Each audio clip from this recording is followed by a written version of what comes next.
আর নেকড়ে অনেকদিন আগেকার কথা, একটা আর খুব দুষ্টু ভেড়া ছিল। আর সেই রোজ কিছু না কিছু ঝামেলায় জড়িয়ে পড়তো। এই যা, আমি একদম নোংরা হয়ে গেলাম, মা আমায় দেখলে কিন্তু খুব বকবে। ঠিক তখনই তার মা এসে তাকে দেখে খুব রেগে গেল। আমার কথা তুমি শুনবেই না, তাই তো? আমি বলেছিলাম না যে অত উঁচু থেকে লাফ দিও না। কিন্তু আমি তো বলেছিলাম যে এতে খুব মজা হয়। কিন্তু তুমি তো আমার কথা শুনতে চাও না মা, আমি কি করব? মা এই কথা শুনে হেসে ফেলল আর তাকে আদর করলো। চলে এসো, এবার তোমাকে আমি সাফ করে দিই। মা তার ছেলেকে এত ভালোবাসতো যে তার যাতে কোনো বিপদ না হয় সেই চিন্তা করত। মা সব সময় তাকে সাবধান করত, খুব সাবধান। তুমি কিন্তু জঙ্গলে যাবে না, ওখানে সব বন্য পশুরা থাকে, ওরা তোমাকে ভয় দেখাবে আর তোমাকে খেয়েও ফেলতে পারে ওরা। ওহ মা, তুমি না একটু বেশি চিন্তা করো। কিন্তু দুষ্টু ভেড়া কখনো কথা শুনতো না। আর ভেড়াটা রোজ ঘুরতে ঘুরতে জঙ্গলে চলে যেত আর খেলতে খেলতে একেবারে সন্ধে হয়ে যেত। একদিন রোজকারের মতো ভেড়াটা জঙ্গলে গেল আর সেখানে সে একটা ঝর্ণা দেখতে পেল। ঝর্ণা! একেবারে ঠিক সময়, খুব তেষ্টাও পেয়েছে আমার। সেই ঝর্ণার জল খেয়ে তেষ্টা মেটাবে বলে ঠিক করলো। যখন সে জল খাচ্ছিল তখন গাছের আড়াল থেকে একটা নেকড়ে তাকে লক্ষ্য করছিল। এমন কি রসালো বেড়া, আজ আমার ভাগ্য খুবই ভালো। হ্যাঁ হ্যাঁ হ্যাঁ, দূরভিসন্ধি নিয়ে নেকড়ে বেড়াটার দিকে এগিয়ে গেল। বেড়াটা কিছুই টের পেল না, সে জল খেতে লাগলো। আর সেখানে তারা দুজন ছাড়া আর কেউ ছিল না যে ভেড়াটাকে নেকড়ের কবল থেকে বাঁচাবে। তুমি কি জানো এই জঙ্গলটা আমাদের মতো বন্য পশুদের এলাকা? তুমি এই ঝর্ণার জল খেতে এসেছো কোন সাহসে? হ্যাঁ? ভেড়াটা নেকড়েটাকে দেখে ঘাবড়ে গেল। সে জানতো না যে নেকড়েরা ভয়ানক হয়। মা আমাকে নেকড়ের ব্যাপারে সাবধান করেছিল। আমি জানি নেকড়াটা আমাকে দুপুরের খাবারে খেতে চায়। এই খুবই ভয়ঙ্কর, এর হাত থেকে আমাকে পালাতে হবে, যত তাড়াতাড়ি পালানো যায়। ও আমাকে ক্ষমা করবেন হে নেকড়ে রাজ, আমি তো শুধু ছোট্ট একটা ভেড়া যে কিছুই জানে না। তুমি এই জলটাকেও নোংরা করে দিয়েছ। এই নোংরা জল আমি এখন খাবো কি করে? আমি আবার ক্ষমা চাইছি, কিন্তু আপনি তো পিপাসার্ত থাকবেন না নেকড়ে রাজ, আপনার দিকে জল তো পরিষ্কার রয়েছে। হ্যাঁ, কারণ ঝর্ণার জল আপনি যেখানে দাঁড়িয়ে আছেন সেখান থেকে আমি যেখানে দাঁড়িয়ে সেদিকে বয়ে আসছে প্রভু। ভেড়ার এমন বুদ্ধিমানের মতো উত্তর শুনে নেকড়ে অবাক হয়ে গেল, কিন্তু নেকড়ে তাকে মারার একটা ছুতো খুঁজছিল। তুমি আমার সাথে বাজে তর্ক করছো। আমার মনে হয় তুমি সেই বেড়া যে গত বছর আমার সঙ্গে ঝগড়া করেছিলে। গত বছর? কিন্তু প্রভু, আমি তো তখন জন্মাইনি। ভেড়াটা বুঝতে পারছিল যে নেকড়ে তাকে মারার ফন্দি আঁটছে, তাই সে কি বলবে সেই ব্যাপারে সতর্ক হয়ে গেল। তাই ভেড়া আর নেকড়ে খুবই সাবধানে কথা বলতে লাগলো। ঠিক তখনই ভেড়াটার কিছু কাঠুরেদের আওয়াজ পেল। যেখানে ভেড়া আর নেকড়ে দাঁড়িয়েছিল তারা সেদিকেই আসছিল। ভেড়াটা খুবই চালাক, সে মনে মনে ভাবলো, আমি যদি নেকড়ের সঙ্গে আর একটু কথা চালিয়ে যেতে পারি তাহলে কিছুক্ষণের মধ্যেই কাঠুরেরা এখানে এসে পড়বে আর ওরাই ওকে তাড়িয়ে দেবে। আচ্ছা নেকড়ে মশাই, আপনি ঠিক বলেছেন, আমি জল নোংরা করেছি, কিন্তু আমি আপনাকে মোটেও রাগাতে চাইনি। কিন্তু তুমি তো আমাকে রাগিয়ে দিয়েছ। তাহলে ঠিক আছে, আমি একটা গল্প বলে আপনার রাগ কমিয়ে দিচ্ছি। গল্প? শুধু শুধু সময় নষ্ট। আমি গল্প শুনতে শুনতে ধীরে ধীরে ওর দিকে এগিয়ে যাব, কারণ ওই ভেড়াটাকে তাড়া করার মতো যথেষ্ট শক্তি আমার নেই। অনেক দিন আগের কথা। এইভাবে ভেড়া আরো কিছুক্ষণ ধরে কথা বলে চলল। এর মধ্যে কাঠুরেরও এসে পড়ল। তারা এসে ভেড়া আর নেকড়েকে দেখতে পেল। আরে ওই দেখো একটা নেকড়ে। ও এই নেকড়ে গুলো বড্ড ঝামেলা করে। তারা নেকড়েটাকে ধরে খুব মারলো আর তারপর ছেড়ে দিল। ভেড়া এবার স্বস্তি নিঃশ্বাস ফেললো। ও আজ আমি খুব বাঁচান বেঁচেছি। সে দূরে মায়ের কাছে চলে গেল। সে মাকে জঙ্গলে নেকড়ে আর কাঠুরেদের কথা বলল।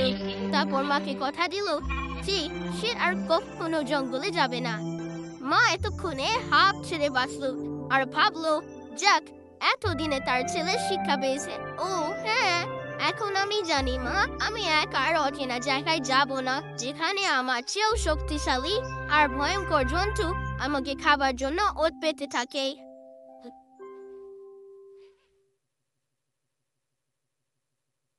The Wolf and the Seven Kids.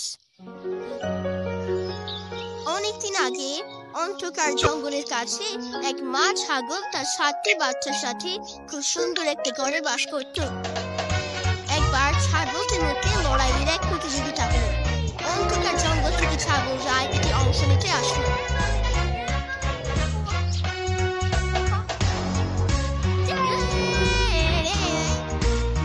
আর বড় ছাগলটা আবার লড়াই জিতেছে।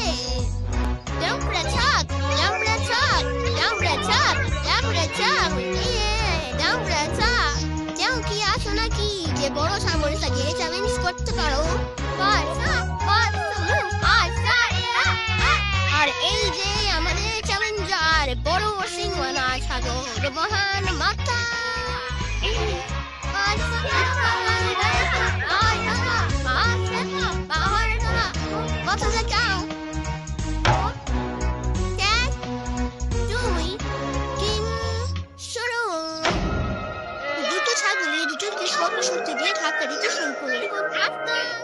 বড় ছাগলটা ক্রমশ মা ছাগলকে হারিয়ে দিতে লাগলো।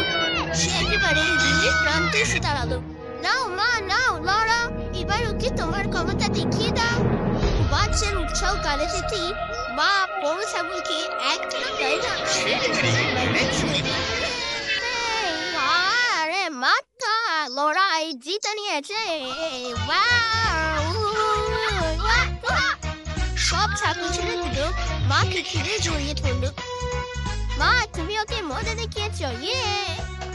একটা ধূর্ত নেকড়ে ভিড়ের মধ্যে লুকিয়ে সব লক্ষ্য করছিল। অনেকগুলো বাচ্চা, পেট ভরা খাবার। চলে বাচ্চারা, বাজারে যেতে হবে মুদিখানার জিনিস কিনতে। মা ছানাদের নিয়ে ওখান থেকে চলে গেল। নেকড়েটা ভাবলো ওদের পিছু নিয়ে দেখবে কোথায় এই পরিবার থাকে। হাঁটবার সময় মায়ের সন্দেহ হলো, তাই সে পিছনে ঘুরে দেখলো, কিন্তু কাউকে দেখতে পেল না। তখন সে নেকড়ের পায়ের ছাপ দেখতে পেল।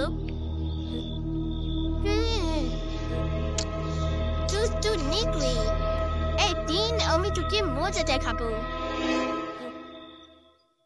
ওদের বাড়ি পৌঁছে দেবার পরে মা বাড়ি থেকে বেরোলো বাজার করতে। আমি এখন বাজার করতে বেরোচ্ছি, কেউ এলে ভুলেও দরজা খুলবে না। মনে রেখো, একটা বদমাস নেকড়ে কিন্তু আশেপাশে উকি দিয়ে ঘুরছে। ওর কালো রঙের গা, ভয়ঙ্কর থাবা আর বাজ খাই গলা। যদি কেউ দরজা খটখট করে তবুও দরজা খুলবে না। বাই, সাবধানে থেকো। বাই মা। মা ছাগল বাজারে পেরিয়ে গেল আর নেকড়ে তাকে গাছের পিছন থেকে লক্ষ্য করছিল। নিশ্চিন্তে থাকো মা ছাগল, তুমি এখন বাজারে যাও, আমি নিশ্চিন্তে আমার স্বপ্নের খাবার খাবো। বাচ্চাদের একটু ব্যথা লাগবে না, শীতে আবার পেটের ভেতর। তারপর এদিক ওদিক ভালো করে না দেখে নেকড়ে তাড়াহুড়ো করে ছাগলদের বাড়িতে পৌঁছলো আর তারপর মায়ের ছদ্মবেশ ধারণ করলো। দরজা খোলো, আমি ফিরে এসেছি বাচ্চারা। ছাগল ছানাগুলো একে অপরের দিকে তাকালো, কিন্তু দরজা খুললো না। দরজা খোলো, আমি তোমাদের মা, আমি বাজার থেকে ফিরে এসেছি, এবার দরজা খোলো। এমন বাজ খাই গলা শুনতেই ওদের মায়ের সাবধান বাণী মনে পড়ে গেল। আমরা জানি তুমি কে, তুমি হলে নেকড়ে। আমাদের মায়ের জানি তুমি কে, তুমি হলে নেকড়ে। আমাদের মায়ের গলা খুব মিষ্টি, তোমার মতো বিচ্ছিরি মাছ খাই নয়। তাই কেটে বলো, আমরা কখনোই দরজা খুলবো না। নেকড়ে খুব চুপি দরজা থেকে কেমন থাকে। যদিও বাচ্চারা ভয়ে থরথর কাঁপছিল, তবু তাকে কিছুতেই ঘরে ঢুকতে দিল না। তারপর নেকড়ের মাথায় একটা বুদ্ধি ফিরে গেল। সে একসাথে বেকারি পৌঁছে মুঠো মাখানো একটা বড় কেক চুরি করলো। ভাবলো এটা খেলে ওর গলাও মিষ্টি হয়ে যাবে। এবার আমি মা ছাগলের মতো কথা বলতে পারবো। বারবার করে সে মায়ের গলা নকল করতে লাগলো। ভারী খুশি বাচ্চারা, আমি বাড়ি ফিরেছি। তারপর আবার সে 7টা বাচ্চার বাড়ি ফিরে গিয়ে দরজা নাড়তে শুরু করলো। দরজা খোলো, আমি এখনই দুষ্টু নেকড়েটাকে দেখলাম নদীর ধারে বসে মাছ খাচ্ছে। ছাগল ছানাগুলো নিজেদের মধ্যে চাওয়াচাই করলো, কিন্তু দরজা খুললো না। তাড়াতাড়ি করো, দরজাটা খোলো। এবার কিন্তু বাচ্চাদের মনে একটু সন্দেহ হলো, গলাটা অনেকটা মায়ের মুখে লাগছে। তাই যখনই তারা দরজা খুলতে গেল, তখনই মেজু বাচ্চাটা দরজার নিচ থেকে একটা অদ্ভুত জিনিস দেখতে পেল। দাঁড়াও, তুমি আমাদের মা নও। মায়ের এত ভয়ঙ্কর পায়ে থাবা নেই। চলে যাও বেটা বদমাশ নেকড়ে। আরো একবার সব রকম চেষ্টা করেও নেকড়ের মুখের সামনে দরজায় বন্ধ হয়ে থাকে। এবার নেকড়ে জানলা দিয়ে ঢোকার চেষ্টা করলো, যেটা মাটি থেকে অনেকটা উপরে ছিল। নেকড়ে ধীরে ধীরে বাড়িতে ঢোকার জন্য একটার পর একটা টেকনিক সাজালো। অবশেষে সে জানলা পর্যন্ত পৌঁছলো এবং জানলায় উঠে পড়লো। ওরে পোকা ছাগলের পাগল বাচ্চা, এবার তোদের এক একটাকে ধরবো আর খাবো। ওরে পাগল নেকড়ে, নিজেকে খুব বুদ্ধিমান ভাবছো না? দেখো এবার কি হয়। বাচ্চারা নেকড়েরা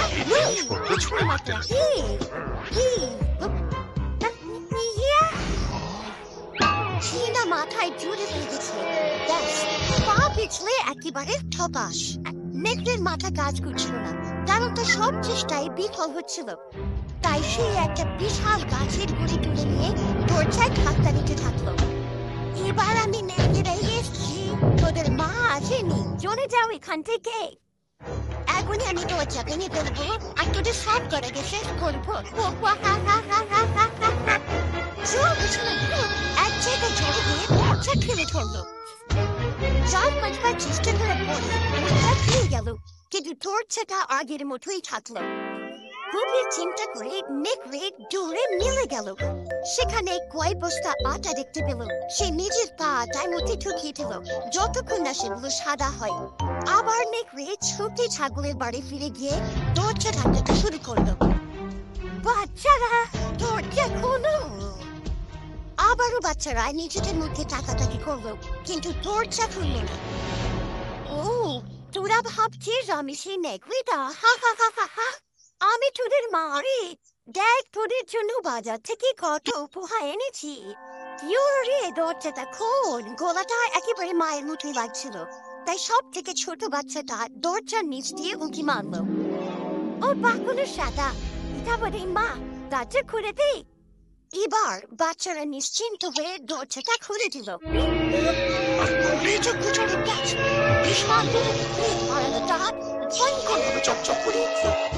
এবার এখনই তোরা সবাই আবার পেটে যাবে। এত সুন্দর খাবার কাঁদিস না রে। ওই বাচ্চারা এই পাশে কাজ করতে থাকলো। কেউ টেবিলে নিচে, তো কেউ বিছানা নিচে হামাগুড়িতে ঢুকলো। আরেকটা বাচ্চা কাপ ধুতে বলতে কেউ ওভেনে লুকিয়ে পড়লো। একটা বাচ্চা ব্যারেজের মধ্যে ঢুকে পড়লো। আর সব থেকে ছোটটা দাদুর ঘরে পড়তে। তোরা লুকোচুরি খেলতে চাস? তার আগে তোদের গিলে খাবো। একটার পর একটা বাচ্চাকে নিয়ে লুকোনো জায়গা থেকে টেনে বের করলো। এক একটা কি এক এক করে একটাই কেবলমাত্র বাদ পড়লো, সেটা হলো ছোট কালো বাচ্চাটা। কারণ নেকড়েটা ভাবতে পারেনি দাদুর ঘরের ভেতরে এইটুকু জায়গায় বাচ্চাটা লুকিয়ে থাকতে পারে। আহা, কে প্রাণ দায়ানা জুড়িয়ে গেল। কচি পাঠায় মাংস। মায়ের ফিরে আসার সময় হয়েছে বলে নেকড়ে তখনই বাড়ি ছেড়ে চলে গেল। শীঘ্রই মা ছাগল বাজার থেকে ফিরে এলো। দূর থেকে সে লক্ষ্য করলো দরজা হাত করে খোলা। সে ঘরের দিকে দৌড়ল। যা ভয় করছিল ততক্ষণে ঘটে গেছে। কাছের জিনিস ভেঙে চুরমার, কাপড় ছুড়ে আছে, ঘর একেবারে লন্ডভন্ড, আর বাচ্চাদের কোনো নামগন্ধ ছিল না। মা ঠপাস করে চেয়ারে বসে পড়ে ফুপিয়ে ফুপিয়ে কাঁদতে লাগলো। আর যখন সে কাঁদছিল দাদুর ঘড়ি দরজা খুলে গেল আর কালো বাচ্চাটা বেরিয়ে এলো। মা মা মা বাচ্চাটাকে বুকে জড়িয়ে ধরে জোরে জোরে কাঁদতে লাগলো। হে ভগবান, কি হয়েছে এখানে? তোর বাকি ভাই বোনেরা কোথায়? মা ওই নেই গিয়ে এসেছিল আর আমার দাদাদের থেকে সবাইকে খেয়ে নিয়েছে, কিন্তু তোদের বলে গেছিলাম দরজা না খুলতে আর নেকড়ে কিনা সেটা ভালো করে দেখে নিতে। বাচ্চাটা সবকিছু খুলে বললো আর বললো কিভাবে থুতু নেকড়ে চালাকি করেছে। কাঁদিসটা শোনা নেকড়ে, তুই আবার ভোলা ভালা বাচ্চাদের ঠকিয়েছিস। এবার আমি বদমাস নেকড়ের গল্প শেষ করব। চল মেয়েটাকে খুঁজে বার করি। মা ছাগলের বাচ্চাটা নেকড়েকে খুঁজতে বাড়ি থেকে বেরোলো। মা ছাগল খুব আস্তে আস্তে নাক ডাকার শব্দ শুনতে পেল। কেউ গভীর ঘুমে নাক ডাকছে। এটা সেই লোভী নেকড়েটা। বাচ্চাদের খেয়ে ওর পিঠ এতটাই ভরে গেছে যে সবকিছু ভুলে গিয়ে সে গাঢ় ঘুমিয়ে আচ্ছন্ন। তৎক্ষণাৎ মা ছাগলের বুদ্ধি খেলে গেল। মা ছাগল ছুটছুটো নিয়ে এলো আর একটা কাছিও সেগুলো দিয়ে খুব তাড়াতাড়ি সে নেকড়ের পেট কেটে ফেললো। যেমনটি ভেবেছিল, এই হিংস্র পশু সব বাচ্চাকে জ্যান্ত গিলে ফেলেছিল। ছোট বাচ্চাটা দাদা দিদিদের দেখতে পেয়ে আনন্দে নাচতে শুরু করলো। এই শোন, চিৎকার করিস না, না হলে নেকড়েটা কিন্তু জেগে যাবে। এক এক করে মা নেকড়ের পা রেখে বেরিয়ে এলো। তাড়াতাড়ি তাড়াতাড়ি, আওয়াজ নয়, ও জেগে যাবার আগেই আমাদেরকে পালাতে হবে। মা সব বাচ্চাকে নিরাপদে ফেরত পেল। ঠিক আছে, এবার এটাকে সেলাই করে দিই। দাঁড়াও, আমাকে কতগুলো পাথর আনতে দাও। আর তারা নেকড়ের পিঠে পাথর কুচি পরে আবার সেলাই করে দিল। প্রচন্ড চেষ্টায় নেকড়ের ঘুম ভেঙে গেল। সে নিজের পিঠে থেকে তাকালো। বাচ্চাগুলো হরিণ করতে তো বেশ সময় লাগছে। খুব চেষ্টা পেয়ে গেছে নেকড়ে নদীর কাছে এসে পৌঁছলো।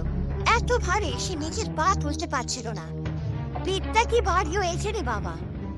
ওরা ভীষণ চেষ্টা পেয়েছে, কিন্তু যখন সে নদীর কাছে গিয়ে জল কেটে গেল, পিঠের ভার সামলাতে না পেরে সোজা মা ছাগলা তার বাচ্চারা নদীর কাছে এলো। ও নেকড়ে সাঁতার কাটার চেষ্টা করছিল, কিন্তু পিঠে এত পাথর ভর্তি ছিল যে সে আনন্দ পেতে লাগলো।